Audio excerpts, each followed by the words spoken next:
Hey everyone, I'm Patrick Jones and welcome to episode 37 of That Gives Me Anxiety. I didn't know whether I should lean forward or sit back, make it seem like I'm casual. But yeah, the audio version of today's episode is going to be a little bit different than this because I'm starting to I don't know why I lost my train of thought, but I'm starting to put video out whenever the guests are okay with it. And I forgot to record my intro in video. So, a little bit of growing pains. But now you can finally see my mediocre haircut. No, I'm kidding. It's great. So, yeah, whenever a guest is okay with me putting the video out there, I'm going to make it a full video, which is exciting. And today's episode is about divorce. Anxiety related to divorce, and more so the anxiety of trying to move forward after divorce. I have on an author named Noah who wrote a book called Naked After Divorce. In it, she describes a very raw experience of trying to figure out who she is, what she wants. It's a pretty big questions. People don't go into a marriage expecting divorce. I mean, not even gold diggers expect divorce. They expect death. I hope you found that as funny as I did. So yeah, I had a great conversation with Noah. I think you'll really enjoy it and get a lot from it. I mean, because what she's describing isn't just applicable to divorce, breakups. There are other losses throughout your life that can leave you feeling completely lost. Losses and lost in the same sentence. What a wordsmith. I feel like the self-hatred towards myself is really going to increase when I have video. Because I can watch my face and want to attack it. But before we get there, I want to remind you, if you're liking the show, to please remember to rate and review it, whatever platform you're on. You can check the show out on Facebook, Instagram, Twitter, and YouTube, or YouTube. I'm not going to tell you which platforms you're into, what you're into. And if you're liking the show and you want to support it, support me, there's the Buy Me a Coffee link in the description. So you can donate whatever amount you feel comfortable with, and that's honestly very much appreciated. So let's make our way to the interview. As always, thank you so much for listening, and enjoy.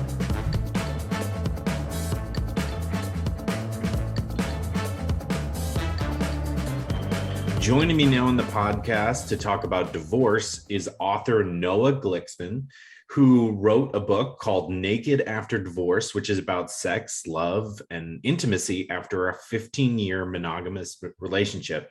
Noah, thank you so much for coming on. Thank you so much for having me here. What a pleasure.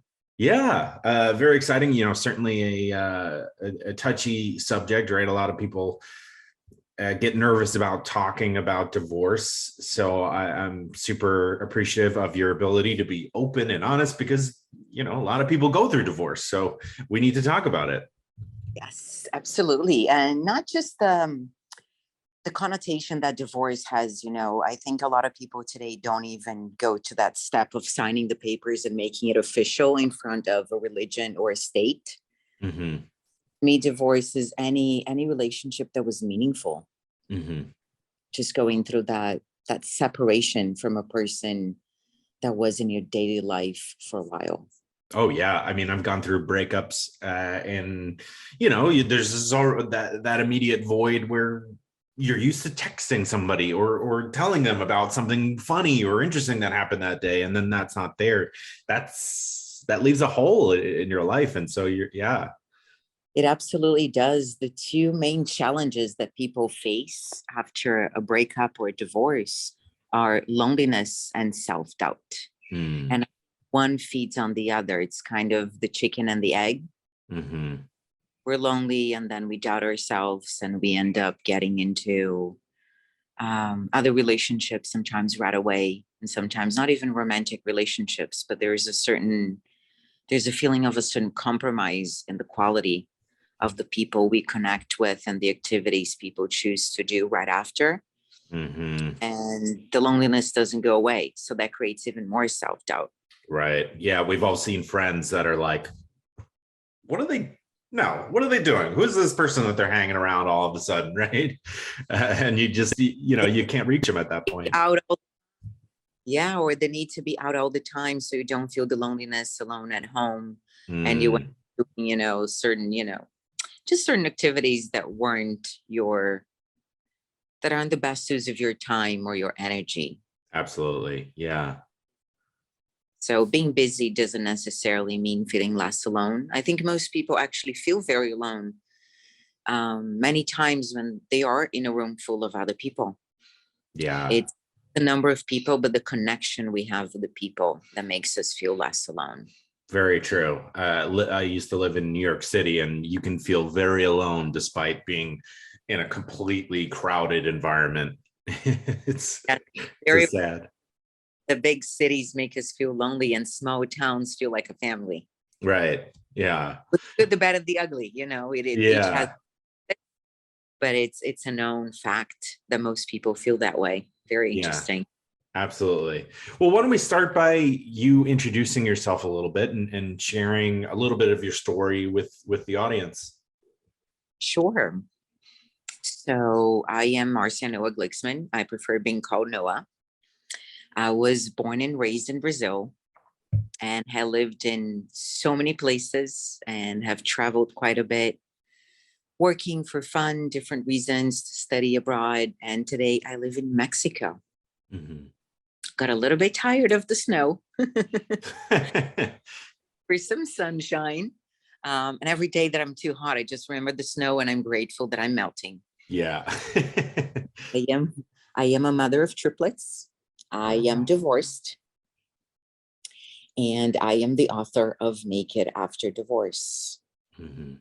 Um, Besides the book, I do workshops helping people with reconnecting with themselves. I think a lot of times after a breakup, that's how I felt after my breakup. And that's what led me to develop those workshops and write the book.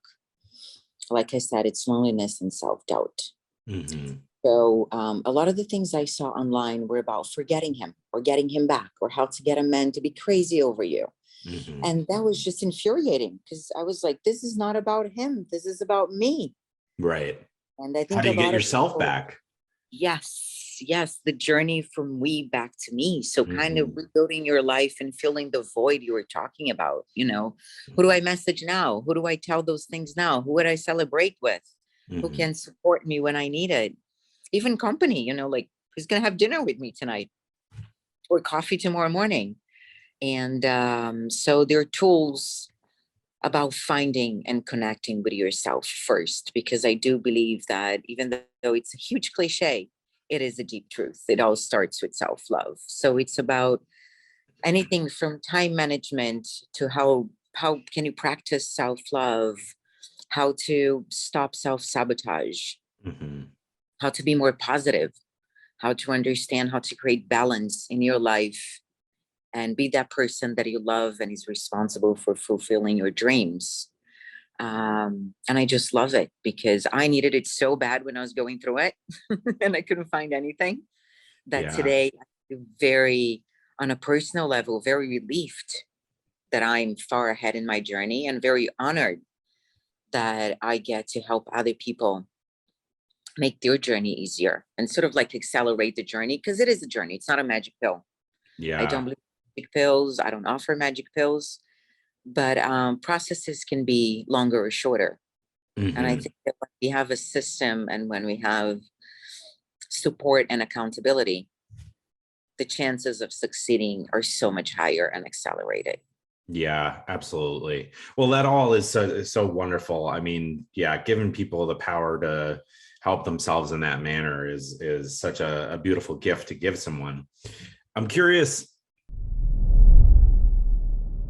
So let me get this straight. In today's day and age, you're supposed to be drinking a ton of water, doing yoga, making sure you and your whole family is happy, strike a good work life balance, exercise, read books, watch movies, eat healthy meals, be a big part of your community, and get 8 hours of sleep. It's unrealistic. It's too much. Well, that's why there's Instacart to take a little bit off your plate or help put a little bit on your plate. Oh, I'm so sorry. Using Instacart, you search for all your favorite foods and items that you need from the grocery store, fresh produce, all your favorites, everything you want, and they deliver it to you. They go to the store and do your shopping for you. Just remove it from your to-do list, just with a few clicks.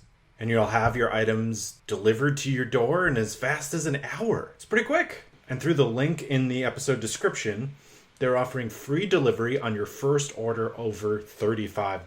But you got to make sure you click the link in the description. That tells Instacart that this show sent you and it helps support the show. And you can also take advantage of the free delivery. So yeah, be nice to yourself. Give Instacart a shot. What were your thoughts on divorce before you got divorced? Did that change at all? Yes, so much. I thought marriage was forever. Yeah. Yeah, I guess I that's the didn't. goal, right? You know, even if it doesn't work out that way, it's nice to go into it with that belief in your heart that it will be forever. Yeah, and I do believe that what we have in our hearts and what we tell our minds is what we ultimately do. Mm-hmm. And I married someone who claimed to believe in the same thing. Mm-hmm.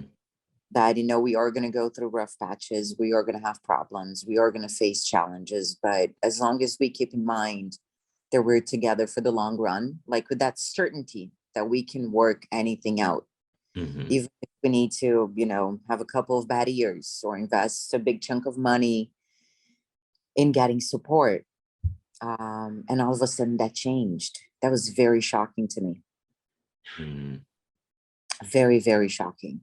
I'm sure. Yeah. My beliefs definitely changed from forever to everyone we meet. He's a reason, a season, or a lifetime.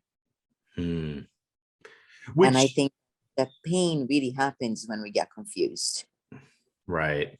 Because very few people are a lifetime. Absolutely. I mean, it's hard. It's hard to, we're not set in stone at any point in our lives. And yeah, it's, a breakup, a divorce is a death in a way, right? It's something that needs to be grieved. So it could be hard if you're not growing in the same direction. Absolutely. And that grief, you can really feel it throughout the book. The book is short stories. It's not Mm-hmm. one continuous large story. Mm-hmm. And you can really feel and you can really read that I am going through the 5 stages of grief. Mm-hmm. Denial, anger, negotiation, depression, and acceptance. Yeah, that's great. The mood and the inner talk are really deep into each stage. And like in reality, sometimes they're not linear and they're not final. It's not like you're done with anger and then you start Mm-hmm. negotiating. You're done with depression, you start acceptance. Mm-hmm. You can be in the depression stage and go back to negotiations or feel angry.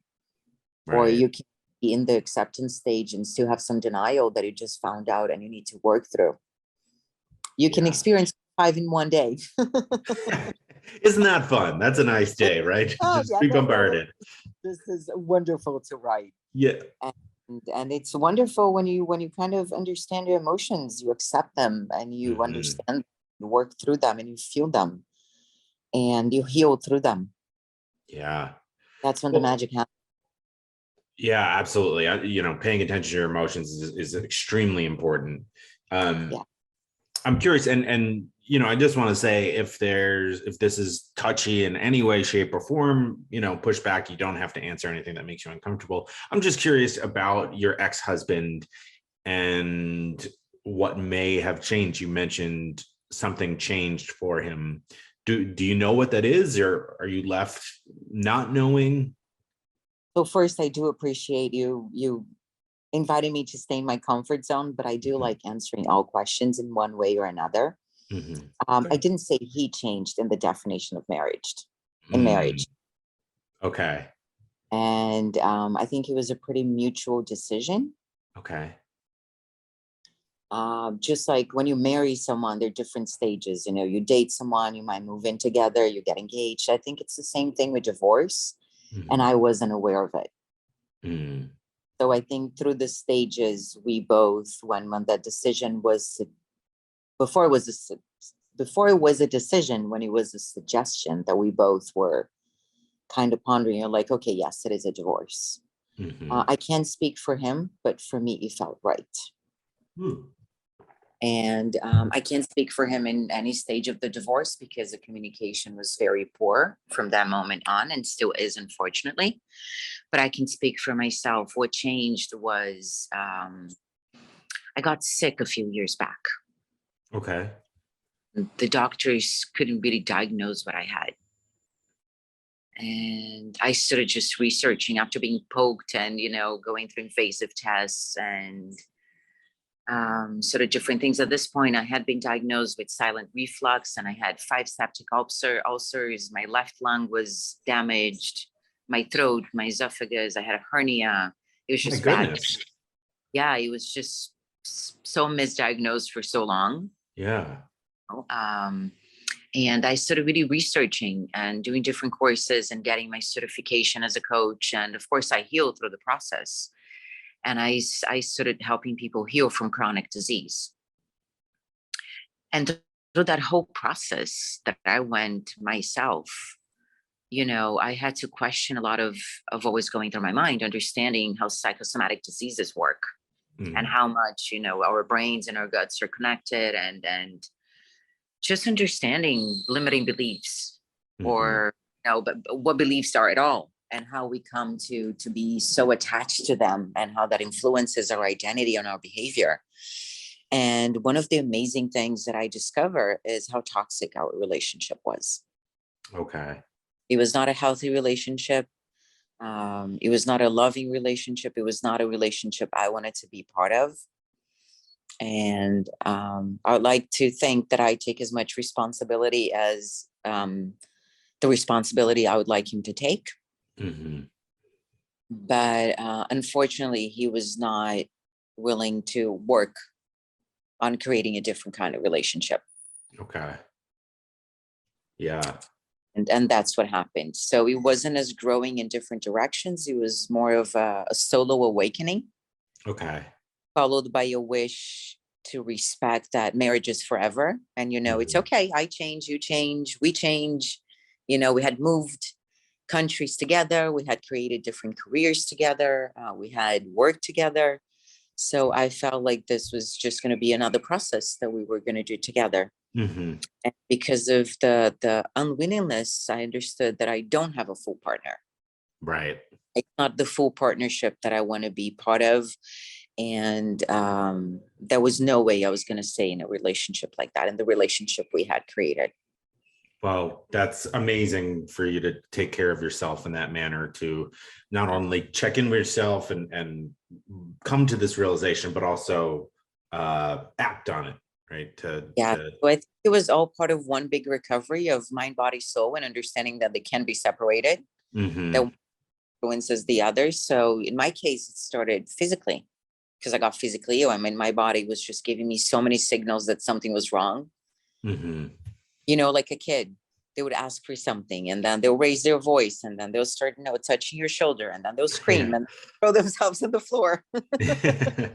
So the body's the same thing, it would start Mhm. with a stomach ache and it would end up being ulcers and a damaged lung, which, by the way, it was completely reversible. And I've been very healthy for since 2017. So it's been over 5 years. That's great. I'm so happy Yeah. to hear And that. it becomes nothing, even through the divorce, which was Mhm. very stressful. Mhm. No flare ups or anything. So it's just amazing to see how the body heals. And the same thing with the mind. So I think it's just a continuation of the same process Mhm. of awakening and deciding that self-love comes first, not in a selfish way, but in a preserving way. And Yeah, you can't even bring yourself, even if you're in a relationship, you can't bring your best self to that relationship if you're not taking care of yourself first, if you're right? not So what'd you say? you can't bring your best self if you're not your best self. Exactly. Exactly. Yeah. So no matter what, you should be taking care of yourself. Yes. Yeah. Yes. Tell Yeah. me a little bit about, okay, so you're going through the divorce. From that realization, that period of realization to writing the book, what's going on? What does that feel like? Oh, wow. How many hours do we have? As many as you need. There are so many feelings. I think the 5 stages of grief are a genius way of generalizing what Mm-hmm. most people, including myself. In the beginning, it was unimaginable pain. Mm-hmm. It was, I didn't feel that I was brokenhearted. I feel that my soul was broken. Oh my goodness. Yeah, it was just like everything that happened after the separation was even harder to understand and accept. Certain Mm-hmm. behaviors and certain decisions and things that really started going downhill. So I think that's an added layer that a lot of people go through as well, Mm-hmm. of not having a partner for a divorce. And what Right. they say, best enemy, your best friend will become your worst enemy. And just, the use of intimacy and things of the sort. That was very disappointing. It was very hurtful. I had a lot of fear that was real because of certain situations that were being created. And then when I came out of the denial and I started seeing all that, it was true. It was a lot of anger. It was a Mm-hmm. lot of anger, but I think I experienced the anger, not necessarily with depression, but it was a lot of anxiety Okay. Yeah. because I'm also in a foreign country. I had just moved here. I couldn't leave. I was being threatened to be sued for kidnapping if I left with my kids. I didn't want to leave my kids behind. I didn't Mm-hmm. have a support system. I didn't speak the language fluently. I needed to take care of visas and work and other things. So there were all those added layers that created anger, frustration, fear, loneliness. It was Mm-hmm. very, very overwhelming. At the time, I couldn't even coach because I barely had energy for myself. And I do believe you can pour from an empty cup. And my Sure. worked better, so I had to put that to a halt. And then when there was negotiations all through it, from the beginning to the end. Even today, sometimes there is some negotiation, even though the divorce has been finalized. Mm-hmm. Because again, I'm in a country that there's no accountability. Like that paper is really good for nothing Mm-hmm. if the other person doesn't respect what they signed. And when depression hit, I got really worried because I had postpartum depression, Mm-hmm. and I was like, I can't go through depression in the situation that I'm in. The, Right. the and the social, economical, physical, like I just can't afford to go through a depression right now. And I decided to go on a trip. Where'd you go? Um, I stayed within Mexico, Okay. but Mexico is a huge country, Sure is. Yeah. big enough, Yeah. and thought that connecting with myself would be much easier if two things happened. Once, I didn't have to be connected to everybody and everything else. I could take Mm-hmm. a break from that. And the second, if I could not have the daily life responsibilities that keep us busy. Right. I didn't feel like I was running away. I felt like I was saving myself. That if I could have committed myself to the appropriate institution, I would have. Mm-hmm. But I couldn't find one that I felt comfortable with within Mexico, and Mm-hmm. I could afford to go to one outside of Mexico. Right. Financially, there was a lot of fear. If I leave the country and my kids, what would happen? So that was sort of the second best option, Right. and I could talk to my therapist and my coach and just focus on myself. Good for you. Yeah, that's awesome. Look who we got here. It's our friends at My Software Tutor. Can Excel be my friend? Many people have wondered this for years.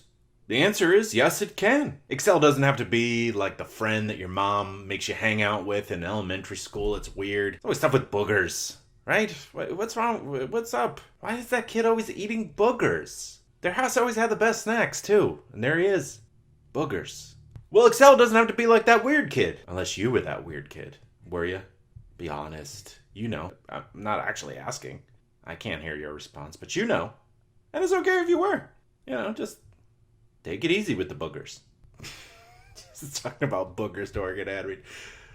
Don't worry. They didn't write that part. That was an improvisation. My Software Tutor offers 3 levels of real-time Zoom-based courses with a live instructor. They deliver practical, functional business skills in a friendly and supportive environment.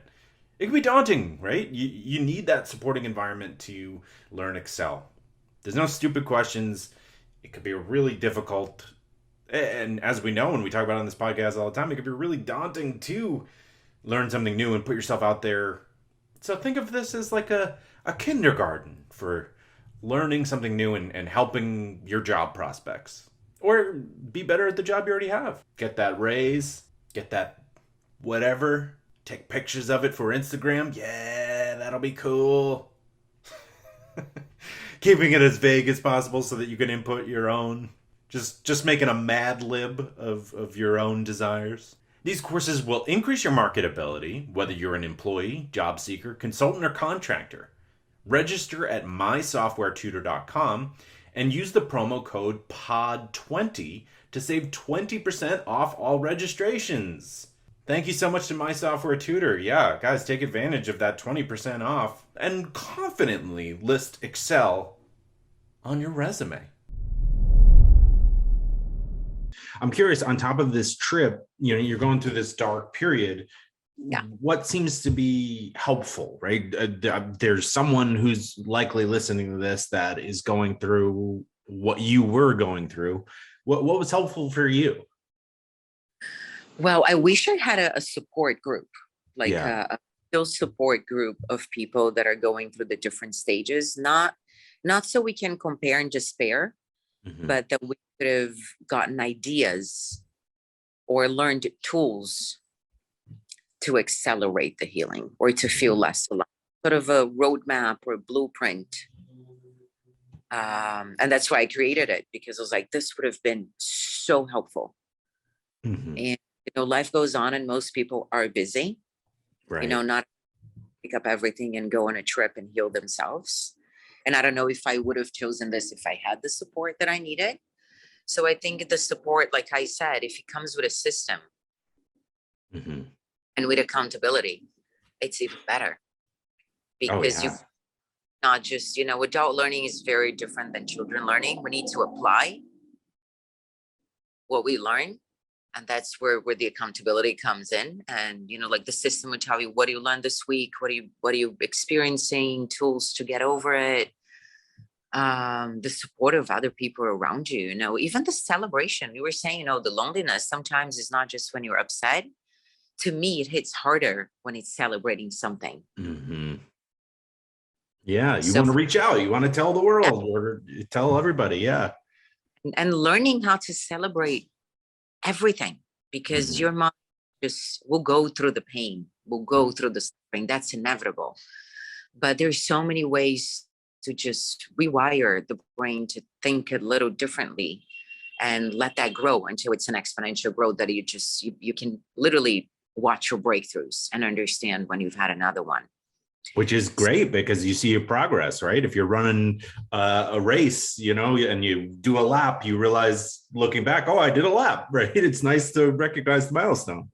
Exactly that. It's not just about running the marathon. It's about celebrating the first lap. It's about celebrating the first day you didn't cry, Mm-hmm. or the first day that you made a new friend, Mm-hmm. or the day you didn't feel lonely, Right. Oh, or the yeah, first that's definitely should be celebrated. or the first time you went on a bad date and you said no thank you, because even though you're still lonely, you'd rather marinate in your loneliness and understand where that's coming from, instead of being with company that would just generate frustration down the line. Right. And then the Absolutely. second are bigger and better, and I think that communal celebration it creates such an impact in each Mhm. individual. Yeah, absolutely. Really does for So where anything. did so where did the idea for the book come from? Was it suggested but from someone, or? No, I've always written a lot, Mhm. but I was always very shy, as I am camera shy. There, I think you know, a lot of me was afraid to expose myself. I mean, And this is as much as a person can expose themselves, right? Like yeah, this is really showing the world who you are deep in naked. there. Yeah. Naked is, I mean, when I reached that title, it just felt so perfect. Hmm. It really did. So what happened was, from being a very private person, the first therapist I saw right after the breakup, or while we were still understanding if this was a separation or a breakup or what this was, he said, talk to people, talk to your friends. And then that's when I understood the value of community, because when you say something out loud, you listen to it differently than when it's in your head. It's so And that true. understanding what I was going through, the kind of relationship I was into. And I feel like I forgot the original question. Where did the idea for the book Oh, come the from? idea book. So I feel that in the beginning I would tell the story as a victim. I was seeking validation, like, I believe you, or how can I Hmm. help, or poor you, or how brave are you, to get out of the relationship, good for you. And with time, I found out that I transitioned from being a victim to being a survivor, because there's more to the divorce than what I'm telling here or in the book. So I transitioned from being a victim to being a survivor. Hmm. And when you're a survivor, you want to thrive. It's a different kind of power, understanding that something was done to you. There's only so much that you can take responsibility for. Hmm. And the shame and the guilt I felt for being a victim, I wanted to take responsibility for things. And it was very hard for me to understand that I was a victim in a lot of the things that had been done, which is quite unusual. And when I transitioned, the conversations were very different, Hmm. and the reactions from people were very different. And Hmm. I noticed that I started inspiring people to get out of different toxic situations. If it was a job they weren't happy with, if it was a marriage they weren't happy with, if it was the place they lived or the way they treated themselves, it was just like, it made them think Hmm. and inspire them to get up and do it. Because of all the things that I said, like, the change in my life wasn't just a divorce. I didn't have the stability of everything else staying the same. Right. And I always wrote a lot. I always wrote a lot about relationships, about situations. It was a great way to process things, to understand myself better, to make decisions better. And Hmm. all of a sudden, I wrote two stories about two different dates. And I just wrote the stories. I wasn't really looking for closure or to process anything. I just wrote them. I felt the Hmm. needs, I don't know, put them on paper. Yeah, And just get it out of your head. yeah, yeah. Sort of like when you write in your diary, like, Yeah. sometimes to have that memory stay there forever and look back in a few years, sometimes to, I don't know, leave for your children, sometimes to Hmm. process ideas. And I sent them to a couple of friends, and they said, is that it? Can we have more? Is this going to be a book? That's And great.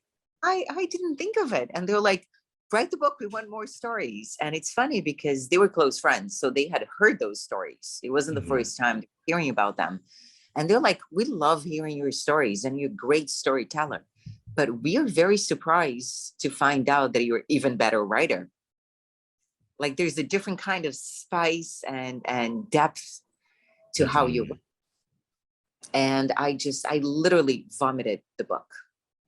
It just came I out. I just stopped doing everything else I was doing. I could not stop writing.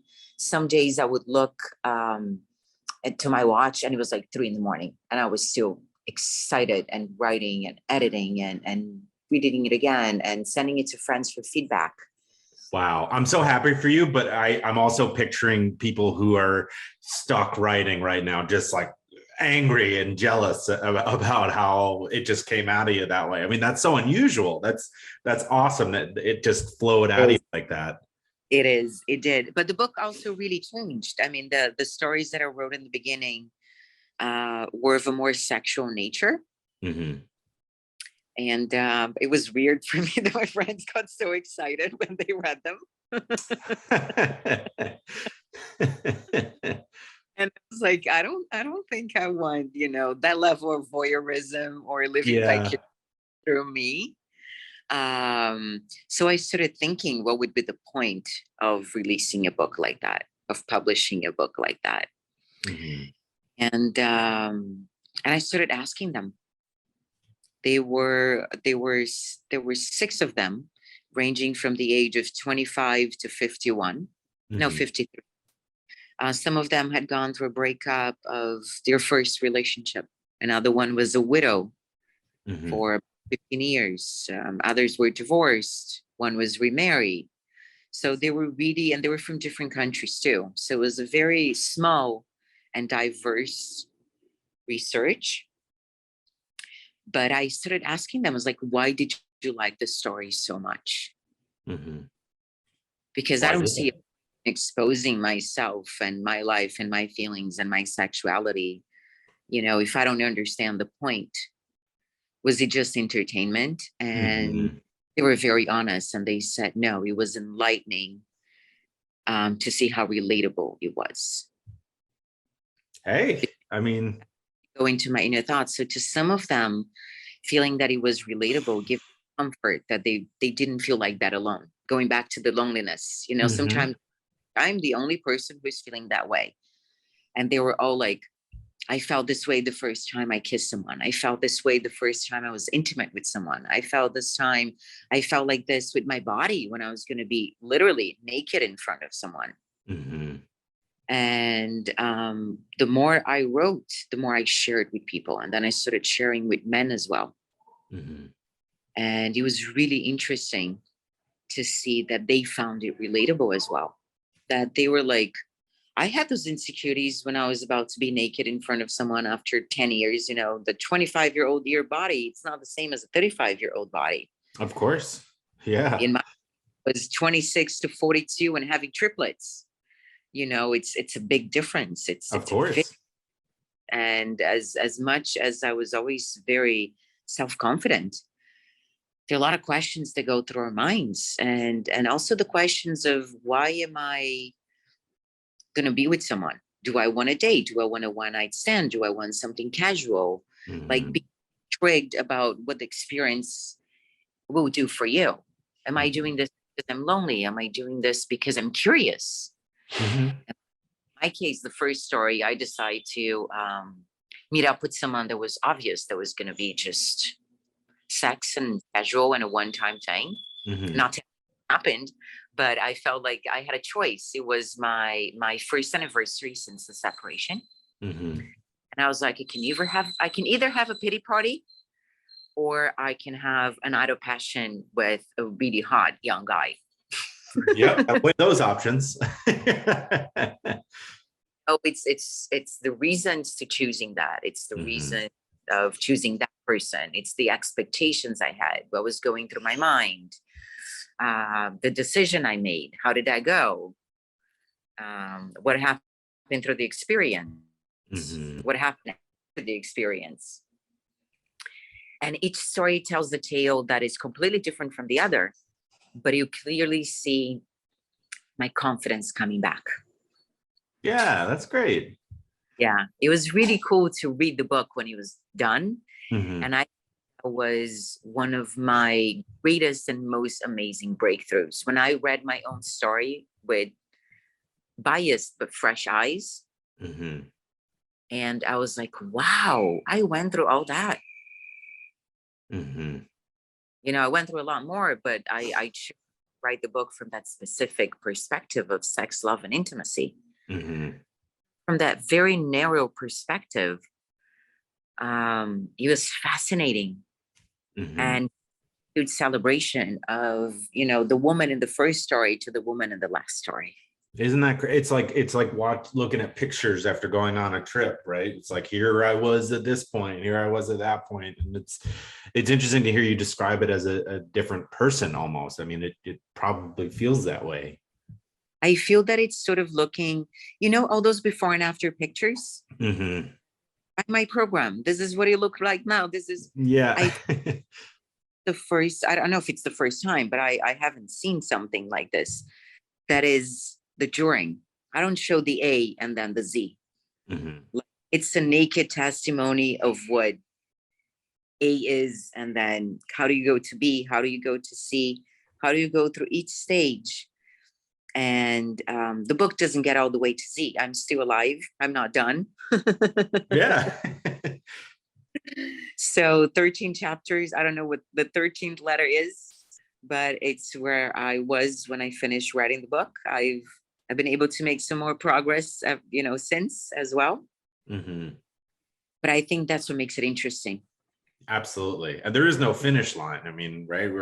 Even when we're talking about your relationship, like, we're not ever a finished product. We're just constantly under construction.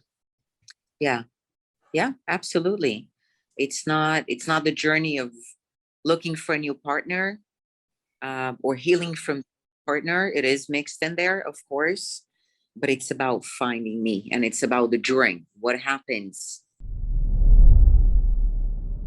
Hey, do you wish you were a thoughtful card person but don't have the time or energy? Right? You want to be that person that has a hobby, full-time job, crushing it in the job, has kids, has a family, has a dog, whatever it is, and still, right, sends that message, sends a card, handwritten, something that makes you laugh and cry. How does that person do it? I don't know. But maybe it's Cardist. Maybe he's born with it.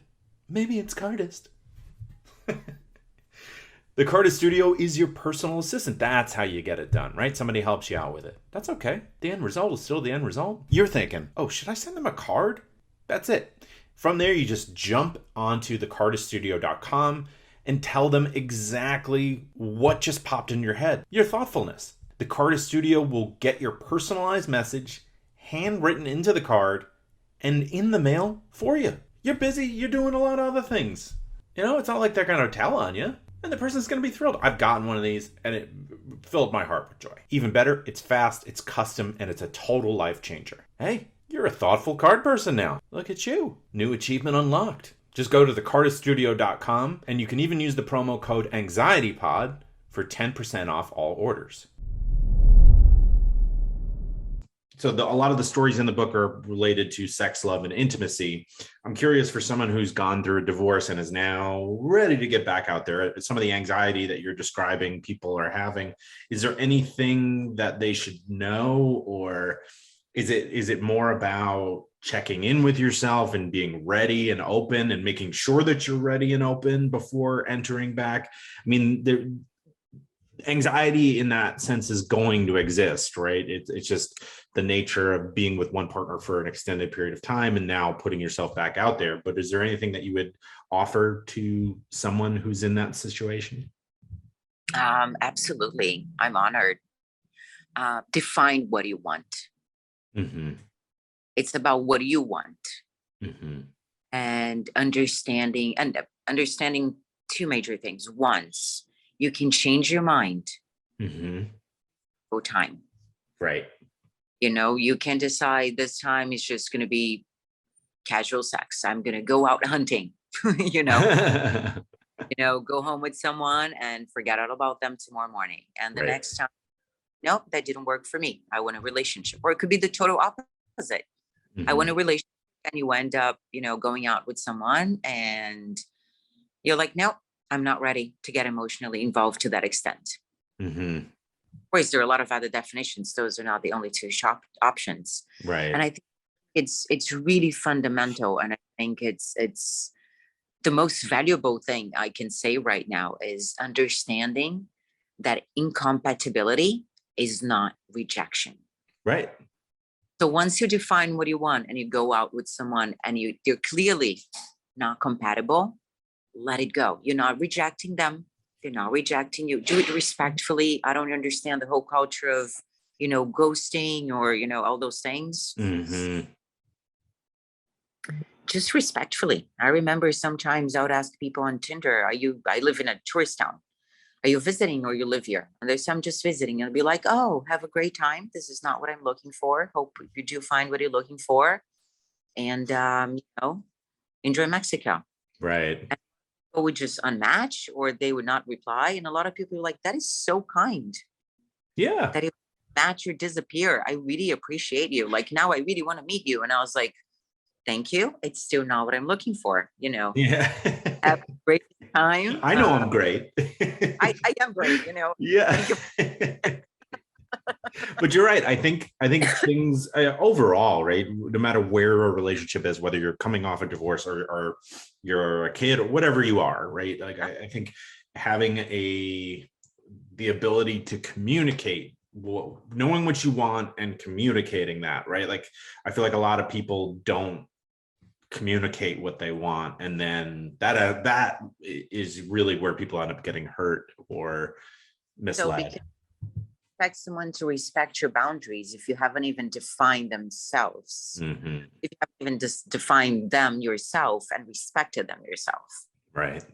and about different things. Like I remember at one point I decided that one of my boundaries was I am not meeting anyone in the evening. Mm.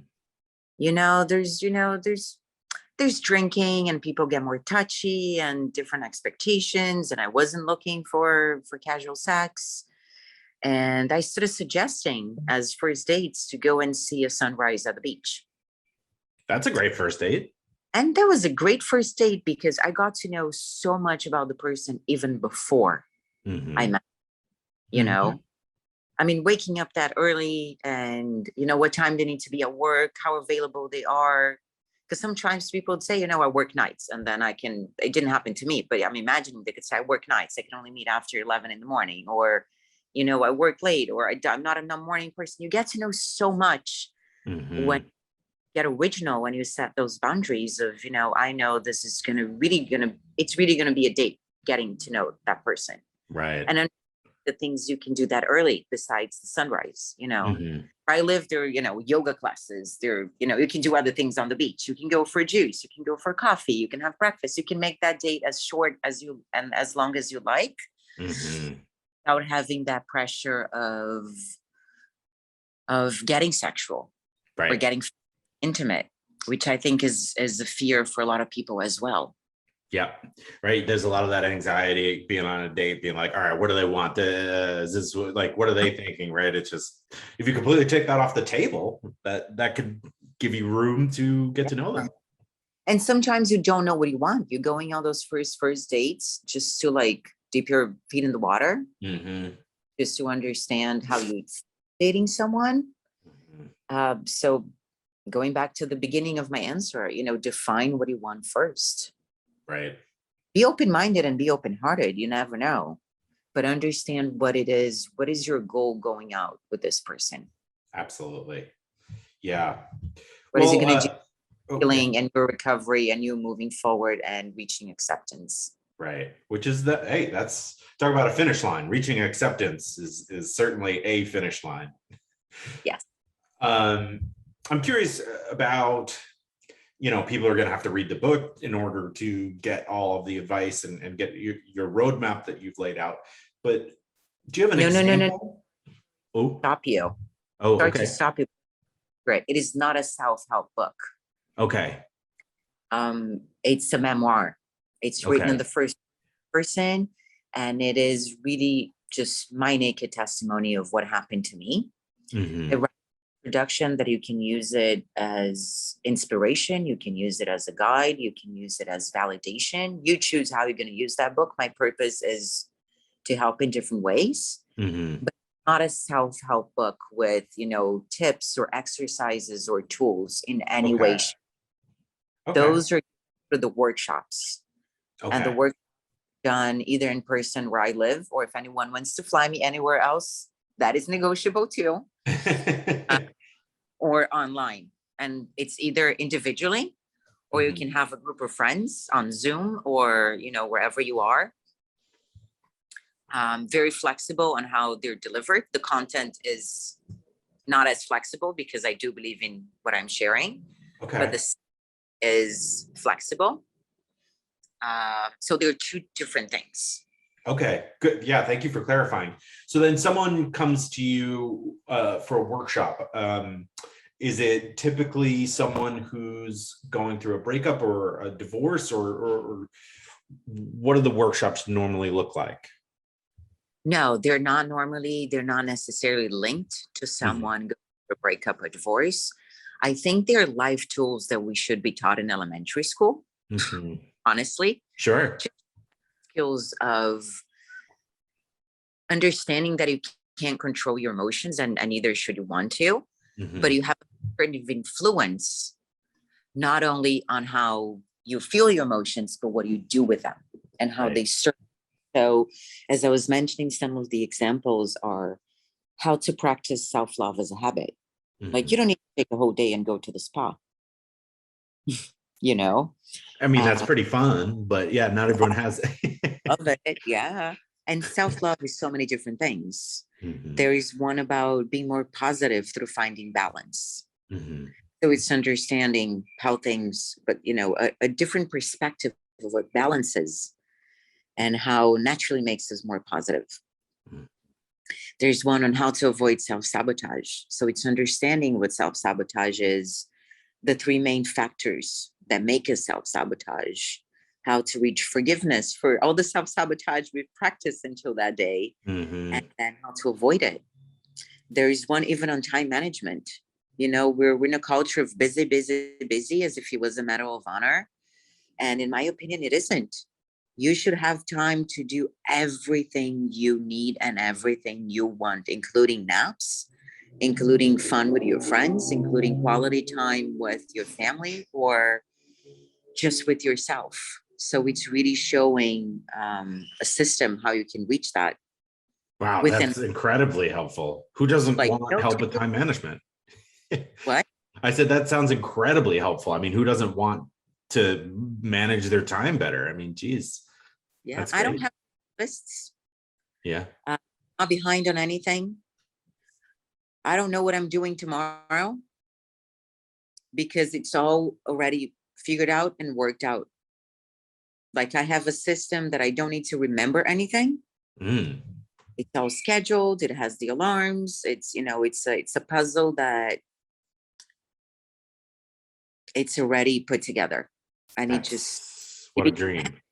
the whole point is of making those things be habitual. So, like brushing your teeth in the Mm. morning, you think about it. You Hmm. know, the amount of toothpaste you're going to put in your brush. If you were still living in New York or where you live now, or if you're in Mexico, you do that repeatedly and automatically. So Hmm. those become automated as well. You stop self-sabotaging, you start being more positive, you manage your time well, you practice self-love, you create healthy boundaries. And then Hmm. your relationship with yourself is so good and so loving, and your standards are so different, and your expectations and what do you want to create, the way you set up goals and they're achievable and sustainable, that you can't help but have better connections with everything and everybody. Man, I mean, that sounds amazing. The work came before the book, the Yeah. workshops for the book. um yeah, but there's a very strong connection because it's when people sometimes need the most. Hmm. And it was very cool to see how many people would come to the workshop. And I would always do a round of introduction. And besides the name and where they're from, because I live in a touristic place, but it's very international. So usually at the time I started, we were pretty limited because of COVID. Hmm. So we only have 10 people at a time. Hmm. We would have between 7 to 10 different nationalities. Oh, wow. Yeah. That's So I would wild. ask, what brought you here today? Because it's interesting to see people from different nationalities, different statuses, Mhm. different ages. Someone was like, "Can I bring my 14-year-old to the next one?" And I was like, "Yes, please." That's great. Yeah. When they're 70s, and I was like, I want to understand what's attracting people. If Hmm. it is one common thing, or if this is pretty universal. And so there were many different reasons. But Hmm. one that was very cool, and again, going back to the loneliness, it was, I want to meet people. I'm new in town. Mm-hmm. So finding people that are like-minded, and they were like, I can go to the pub and meet people, but I want to meet like-minded people that are into self-development, or that are going through a breakup, or that are moving country and are here learning a language and, getting new soft skills for themselves. Mm-hmm. And that was very interesting. A lot of people that don't have parents, for different reasons, either lost touch or never had a healthy relationship, or the parents are older, or they're in different countries. Not just the loneliness of the breakup. Mm-hmm. A lot of people that were curious. Mm-hmm. They were just like, oh, this is something different. You don't see this every day. There's a lot of meditation and yoga and sound healing and sound baths where I am. But Mm-hmm. when it comes to like true, deep self-development, I think I was the only one doing it. And now that I'm doing them again, I think I'm still the only one approaching those subjects. Oh, wow. Yeah. Yeah. Thank you for doing all that for people. It sounds great. Yeah. I love it because, we're all mirrors. So I always learn something about myself in them too. And Mm-hmm. it's my opportunity to grow as well. Never stop growing. Yeah. Gotta love it. Yeah. Well, I've really enjoyed our conversation. Before we go, I just want to make sure, is there anything about divorce in general, your divorce, your book, anything that you think I'm missing or anything you'd like to mention? Prenup. Have a prenup. Yeah. Prenup. Yeah, we marry, like you're saying, with beliefs of forever and love. And yeah, I think all of my friends that started living together or moved countries or got married since my separation signed a prenup or Mm. agreement with their partners and notarize it. Mm-hmm. And very long conversations with me about it, about the importance of it, about certain details that we don't, like I was saying, I can't leave with my kids. Yeah. So things like that, if you're relocating and a parent wants to come back to the original country, they're always free to do so with the kids. It's not kidnapping. Finances, in sickness and in health, what really happens if you become a one income household. Mm-hmm. Yeah. Things that you might have brought into the relationship. Um, yeah. So prenup, I would say prenup is a pretty important thing when thinking about divorce. Yeah. And since your podcast is not, for divorced people, it's about anxiety. Yeah. Know that a lot of those things cause anxiety in people: marriage, relationships, prenups, divorce, dating, Mm-hmm. sex, intimacy, love. I would say the most important part of, not the most important part, but if there is a tip on people that didn't expect to have a conversation around divorce, is a prenup or a postnup. Mm-hmm. But don't wait until the decision of getting a divorce happens, because you at least have a roadmap that was created when you have loving, open communication. Right. Yeah. So if That's great it's advice. divorce, there is already a standard that you both have to respect, Mm-hmm. that created together in a time of love. Of course. Yeah, that's really, really good advice. And, people don't want to think about it at the time, but you'll be happy you have it, I'm sure. Yeah. Well, where can people find you on social media and where can they find the book? So you can find me on social media all across the platforms that I'm in as Marcia Noah Glicksman. That's MarciaNoah Glicksman.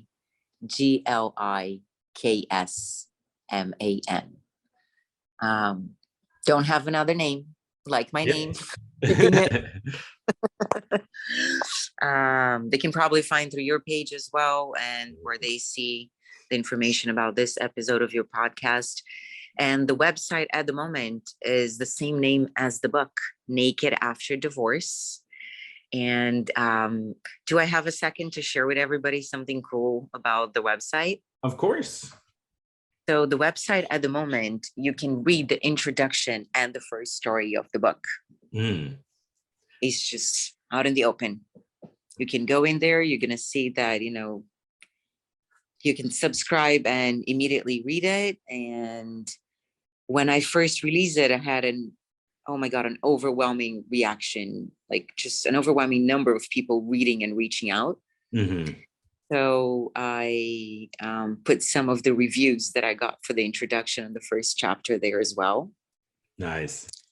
That explained to me even better to why I wrote the book, really understanding purpose and seeing that it was amazing, and just to see the buzz that it was created even before publishing, Yeah, that's awesome. that a lot of people were like, I sent it to my sister, or I had people reaching out that went to like school with me and I hadn't seen them in like 30 years. Be like, remember this one and that one that were in class with us? They got divorced too. I sent it to them. We all loved it. And it was just so, Ah, it was really overwhelming because, just as anybody, I have my insecurities. mm-hmm. Publishing a book again about, Yeah. fitness, emotional and physical. And Mm-hmm. that part of my life. That it was just, yeah, it gave me this trying to really publish it. And now we're in the final stages of editing, That's awesome. and very exciting. So anyone that wants to read, and of course, send me feedback. I love getting the feedback. Yeah. Everything about it is like from my ego to my It means professionalism. people care. Yeah. So it helps me understand the value of what I'm Mm-hmm. doing and create more. Oh yeah, absolutely. I love getting messages about the podcast, right? Like it fuels you. Yeah. Was it because it was relatable? Was it because it felt less alone? Is it because it entertained you or Mm-hmm. gave you ideas how to move forward? Is it because it created connection with another human, either me or someone from the community?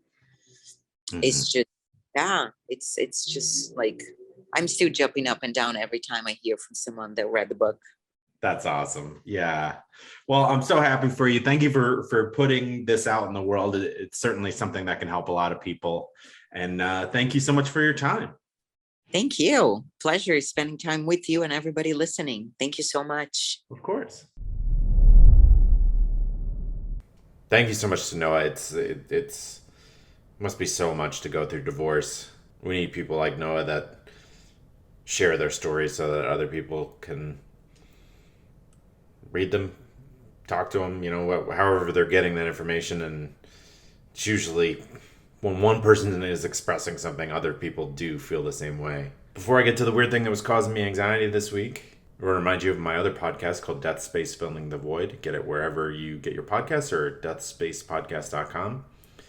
If you're liking the show, and you want to support me, there's the Buy Me a Coffee link. You can make a donation to the show through that.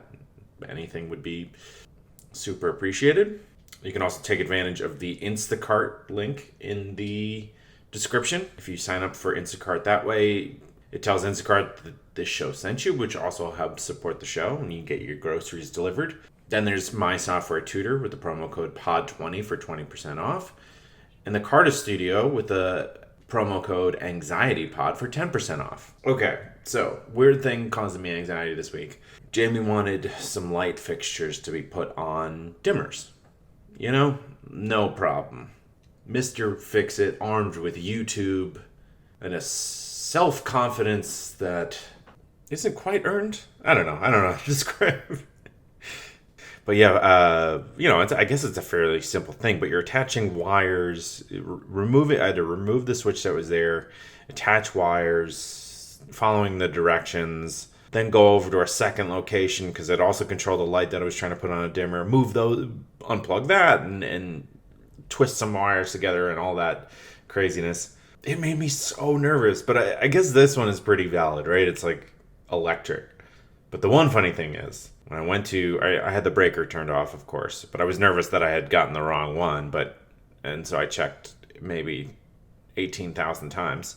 But when we turned the breaker back on and I was going to try the light, we took a fire extinguisher out and like held it up as if there was like an intruder trying to kick down the door, like gun up, fire extinguisher up, in case something crackled or whatever it would do.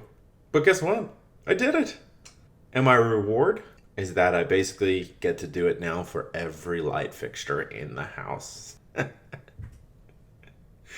Jamie liked it so much, she bought a bunch more, and I will be installing them with electrical tape in one hand and a fire extinguisher in the other. Well, as always, thank you so much for listening. Have a great week, and I'll talk to you on Thursday.